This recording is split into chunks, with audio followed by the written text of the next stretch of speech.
In today's video, I'm going to teach you how to cancel Sendwave money. First, open the Sendwave app on your phone.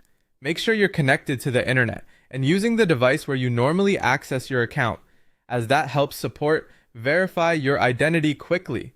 Sign into your account using your usual login details. Use the same account you used to send the transfer, since the support team will look up the transaction from there. Once you're signed in, you'll land on the home page. Take a moment to note any recent activity, especially the transfer you want to cancel, so the details are fresh when you reach support. Look for the question mark icon, typically found in the corner of the screen. That's the help and support area. Tap the question mark to open the support options. From here, choose chat with us if you prefer messaging and keeping a written record. If you want to speak to someone directly, you can instead choose call us. When you connect with support, clearly describe your request. A short, direct message works best.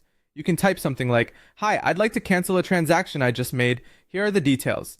Then provide the information they need to locate the transfer, the transaction date, the amount sent, the recipient's name as it appears in the app, and the transaction reference number if you have it. The more precise you are, the faster they can help. Avoid sharing sensitive information like passwords or full card numbers. Support will never ask for those. Submit your message and keep the chat open. If you're on a call, stay on the line while the agent reviews your account. Be ready to answer basic security questions to confirm you're the account holder. Cancellation is time sensitive. If the transfer is still pending, support can usually stop it.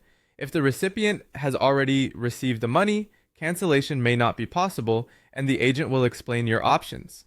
Wait for a response and follow any instructions they provide, such as confirming the exact transfer to cancel.